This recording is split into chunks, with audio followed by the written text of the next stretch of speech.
날마다 하나님의 말씀을 가까이 하는 모든 성도분들에게 하나님의 은혜와 사랑이 함께하기를 주님의 이름으로 축원합니다. 오늘 우리에게 주시는 하나님의 말씀은 에스라 10장 6절에서 9절까지의 말씀입니다. 이에 에스라가 하나님의 성전 앞에서 일어나 엘리야십의 아들 여호하난의 방으로 들어가니라. 그가 들어가서 사로잡혔던 자들의 죄를 근심하여 음식도 먹지 아니하며 물도 마시지 아니하더니 유다와 예루살렘에 사로잡혔던 자들의 자손들에게 공포하기를 너희는 예루살렘으로 모이라. 누구든지 방백들과 장로들의 훈시를 따라 3일 내에 오지 아니하면 그의 재산을 정몰하고 사로잡혔던 자의 모임에서 쫓아내리라 하매 유다와 베냐민 모든 사람들이 3일 내에 예루살렘에 모이니 때는 9째 달 20일이라. 무리가 하나님의 성전 앞 광장에 앉아서 이 일과 큰 비 때문에 떨고 있더니 아멘. 지난 시간 우리는 에스라가 백성의 죄를 붙들고 울며 하나님 앞에서 중보하던 장면을 함께 살펴보았습니다. 그 기도 앞에서 백성들은 자신들의 죄를 인정했고 끊어내야 할 것을 끊어내겠다고 맹세하였지요. 그런데 오늘 본문은 그 회개 이후의 이야기입니다. 회개가 단순히 감정으로 끝나지 않고 어떻게 실제적인 행동과 개혁으로 이루어졌는지를 한번 살펴보길 원합니다. 특별히 오늘 말씀은 개혁이 결코 쉬운 일이 아니며 기도를 시작해서 공동체의 결단을 거쳐 지혜로운 실행으로 나아가야 함을 보여주는데요. 오늘 우리는 이 말씀을 통해 하나님의 회복은 어떤 방식으로 진행되는지, 그리고 성도는 그 과정 속에서 어떤 태도로 서야 하는지를 함께 살펴보길 원합니다. 먼저 6절 말씀을 보면 에스라는 백성들의 맹세를 들은 직후 곧바로 개혁을 실행하지 않습니다. 오히려 그는 여호하난의 방으로 들어가지요. 이 장면이 굉장히 중요한데요. 이미 개혁에 관하여 지도자들의 동의도 얻었고 백성들 역시 말씀대로 행하겠다고 맹세를 공적으로 한 상태입니다. 사람의 눈으로 보면 이제 단순히 개혁만 실행하면 되는 상황이죠. 그런데 에스라는 그 가장 일하기 좋은 순간에 멈춰섭니다. 그리고 성경은 말씀하지요. 그가 사로잡혔던 자들의 죄를 근심하여 떡도 먹지 아니하고 물도 마시지 아니하였다. 여기서 근심하다는 말은 히브리어로 단순한 감정적인 우울한 상태가 아닙니다. 이 단어는 죄의 무게를 자기 몸에 짊어진 채 하나님 앞에 무거운 마음으로 서는 태도를 가리키지요. 에스라는 백성들의 죄를 자기 가슴에 끌어안고 하나님 앞에 또다시 엎드립니다. 여기서 또 하나 눈여겨볼 표현이 바로 떡도 먹지 아니하고 물도 마시지 아니하였다라는 것이지요. 이것은 단순한 금식이 아닙니다. 지금 이 이스라엘 백성들의 문제는 사람의 힘으로 다룰 수 있는 문제가 아니라는 신앙적 고백인 것이지요. 에스라는 알고 있었습니다. 회개가 시작되었다고 해서 개혁이 쉽게 자연적으로 완성되는 것이 아니라는 것을요. 사람의 결단은 언제나 흔들릴 수 있고 마음은 변할 수 있으며 분위기 역시 차가워질 수 있습니다. 그 현실의 벽 앞에서 순종은 쉽게 무너질 수 있다는 것을 에스라는 알았기 때문에 그는 사람을 붙잡지 않고 사람의 능력을 힘입어 먼저 힘있게 개혁을 시작한 것이 아니라 다시금 하나님을 붙잡습니다. 하나님의 일은 사람들의 동의가 모였다고 해서 시작되는 것이 아니라 시작 조직이 갖춰졌다고 해서 이루어지는 것도 아니기 때문이죠.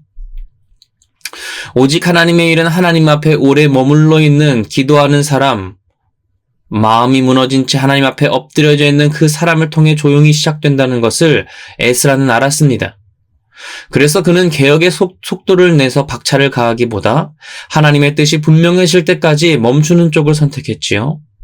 그리고 바로 이 기도가 이후에 이어지는 공동체 전체를 움직이는 출발점이 됩니다. 이어지는 7절부터 9절까지의 말씀을 보면 에스라는 금식 기도 이후에 즉시 이제는 행동으로 나섭니다. 그는 온 이스라엘 백성에게 예루살렘으로 모일 것을 선포하였지요. 기한은 단 사흘이었고 응하지 않는 자는 재산을 몰수당하고 공동체에서 끊어지게 됩니다. 그런데 여기서 중요한 점은 이 명령이 단순히 일부 사람들을 향한 것이 아니라 사로잡혔던 자의 자손, 곧 이스라엘 공동체 전체를 향한 소집이라는 사실입니다. 개혁은 언제나 개인의 결단으로 시작되지만 결코 개인의 문제로 끝나지 않습니다. 왜냐하면 죄는 공동체 전체를 타락시킬 수 있기 때문이지요. 9절 말씀을 보면 백성들은 하나님의 전 앞 광장에 모여 떨며 서 있습니다. 성경은 그 이유를 두 가지로 설명하는데요. 하나는 크게 내린 비 때문이었고 또 다른 하나는 이 일 때문입니다. 성경에서 이 일이라고 표현할 때는 설명이 필요 없을 만큼 모두가 알고 있는 아주 중요한 일을 가리키지요. 그들은 단순히 비를 맞아서만 떤 것이 아닙니다. 이 일이 하나님 앞에 너무나 크고 중대한 범죄이기에 그것을 알았기 때문에 더 이상 하나님의 말씀 앞에 부인할 수 없으므로 두려워 떨었던 겁니다. 죄는 언제나 사람에게 평안을 주지 않습니다. 죄를 숨기고 있을 때는 아무 일 없는 것처럼 살 수 있지만 하나님의 말씀의 빛이 비추게 되면 우리의 마음은 자연스럽게 흔들리게 되지요. 그래서 이 떨림은 심판의 전조이기보다도 회복의 시작이 됩니다. 하나님은 백성들을 편안한 자리로 부르지 않으시고 떨림이 있는 자리로 부르셨지요. 왜냐하면 하나님 앞에 서는 자리는 언제나 자기 자신을 직면하게 되는 자리이기 때문입니다. 그러나 중요한 것은 이 두려움이 그들을 흩어지게 하지 않았다는 사실인데요. 백성들은 도망치지 않았고 핑계를 대지 않았으며 하나님의 전 앞에 그대로 머물러 있었습니다. 하나님은 이렇게 공동체 전체를 한 자리에 세워 죄를 드러내시고 회복의 방향을 함께 보게 하시는데요. 12절에서 15절 말씀을 보면 백성들은 에스라의 말에 큰 소리로 대답합니다. 당신의 말씀대로 우리가 마땅히 행할 것입니다. 이 고백은 감정적인 동의가 아니라 자신들의 삶의 구조를 완전히 바꾸겠다는 선언이죠. 이방 여인과의 단절은 신앙적으로는 옳았지만 사실 현실적으로는 너무나 가혹한 선택이었습니다. 가정이 무너지는 것이고 사랑의 관계가 끊어지는 것이며 또한 경제적인 기반 또한 흔들릴 수 있습니다. 그럼에도 백성들은 다른 조건을 달지 않았습니다. 여기서 마땅히 행하다는 표현은 히브리어로 하나님의 뜻 앞에서 다른 선택지가 없음을 인정하는 말인데요. 말씀을 들었기에 순종하는 것이 아니라 말씀을 들었기에 다른 길을 선택할 수 없는 상황이라는 겁니다. 이것이 성경이 말하는 순종이지요. 그러나 성경은 공동체가 모두 같은 방식으로 동의하지는 않았다는 사실도 숨기지 않습니다. 15절 말씀을 보면 요나단과 야스야가 그 일을 반대했다고 기록하지요. 여기서 그들의 반대는 이 개혁 자체를 거부한 것이 아니라 개혁을 실행하는 방식에 대한 다른 의견이었습니다. 어떤 이는 즉각적으로 바로 이 일을 처리하길 원했고 다른 이들은 시간을 두고 질서 있게 진행하자고 제안하지요. 에스라는 이 다양한 의견을 무시하지 않았습니다. 그는 말씀의 방향은 분명히 붙들되 공동체가 감당할 수 있는 방식으로 지혜롭게 길을 선택하였죠. 이 장면에서 우리는 개혁이 언제나 완벽한 합의 속에서 진행되는 것은 아님을 알게 됩니다. 그러나 그 개혁의 중심에 하나님이 있을 때에 하나님은 부족한 과정 속에서도 공동체를 이끄시지요. 사랑하는 성도 여러분, 오늘 우리는 에스라의 이 개혁 과정을 따라 하나님의 회복이 어떻게 진행되는지를 함께 살펴보았습니다. 하나님은 죄 앞에 진심으로 통회하는 한 사람 에스라를 기도의 자리로 부르셨고 그 기도를 통해 공동체 전체를 말씀 앞에 세우셨으며 마침내 환경을 계산하지 않는 순종으로 회복의 길을 열어가셨습니다. 진심 어린 기도와 회개는 곧 삶의 변화로 이어지게 되지요. 백성들은 하나님의 말씀 앞에 떨었지만 물러서지 않았습니다. 이방 여인과의 결혼을 없던 일로 하는 것이 얼마나 어려운 일인 줄을 알았지만 그들은 순종을 미루지 않았지요. 그리고 비록 그 방법이 완벽하지 않았지만 말씀의 방향에서는 벗어나지 않았습니다.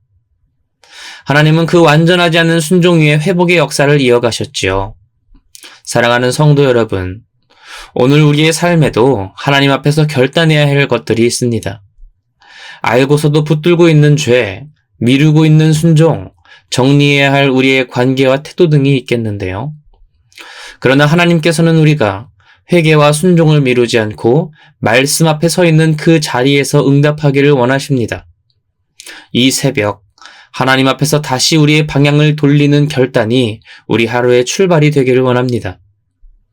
그리고 그 순종의 걸음을 하나님께서 끝까지 책임지시고 인도하실 것을 믿고 맡기는, 그리하여서 참된 평안과 기쁨 가운데로 날마다 나아가는 저와 여러분이 되길 주님의 이름으로 축원합니다. 이 시간 말씀을 기억하며 함께 기도하기 원합니다. 할렐루야. 은혜와 사랑이 많으신 주님, 오늘도 복된 이 새벽 허락하시고 은혜 앞에 주님의 말씀 앞에 나아가게 하시니 감사드립니다. 개혁의 준비가 모두 끝난 상황 속에서도 다시금 하나님 앞에 무릎 꿇었던 에스라의 겸손과 하나님을 의지하는 마음을 기억하게 하시고, 그 마음 앞에서 하나님의 말씀 가운데 한순간의 타협도 없이 말씀만을 붙들므로 온전히 개혁을 이루어 나갔던 오늘의 이스라엘 백성들의 그 삶의 모습처럼, 때론 그것이 나의 삶의 반쪽을 떼어내는 너무나 큰 아픔이고 어려움이라고 할지라도 하나님 앞에 순종하고 회개하는 마음으로 이어나가는 우리가 되게 하여 주시옵소서. 하나님이 주시는 은혜 가운데에 우리 삶에 있는 나와 하나가 된 한 몸이 되어버린 그 죄악을 떼어낼 때에 하나님 안에서 진정한 자유와 평안을 누릴 줄 믿사오니 하나님 붙들고 역사하여 주시옵소서. 함께하여 주시옵소서. 날마다 말씀을 붙들고 나아갈 때에 우리의 삶이 윤택하여지고 형통케 되며 하나님이 주시는 진정한 복을 누리는 삶이 될 줄로 믿습니다. 그 복된 삶으로 날마다 나아가는 우리 화평의 성도들 되길 원하오니 성령의 능력으로 붙들고 함께하며 역사하여 주시옵소서. 모든 것 주님께 맡겨드립니다. 감사드리며 이 모든 것 살아계신 예수 그리스도의 이름으로 기도드립니다. 아멘.